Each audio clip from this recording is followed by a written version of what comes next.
Mogu reći samo dvije stvari. Prva je da za nas ni na koji način nije sporna potreba i obveza Hrvatske da, što je izraženo i u deklaraciji koju je donio Hrvatski sabor, pomognemo Ukrajinu i tehnički i humanitarno, to nije sporno.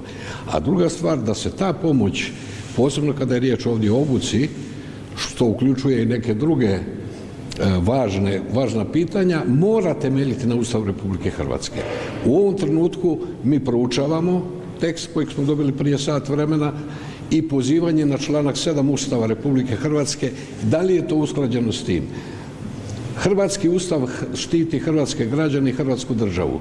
Ništa što je protivno ustavno ne može biti prihvatljivo za nas. Odlučit ćemo, dakle, kad proučimo, kad vidimo da li postoje ustavni uvjeti da se osigura takva pomoć Ukrajini u smislu obuke ukrajinskih vojnika u Hrvatskoj.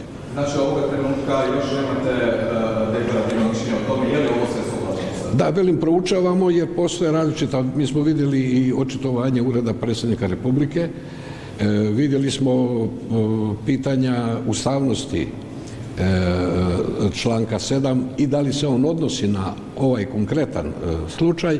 Mi mislimo da se u ovom slučaju stvarno zakona treba držati kao pijan plota.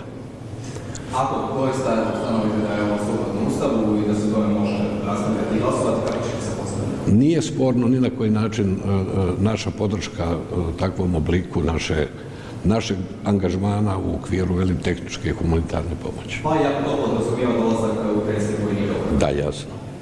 Hvala.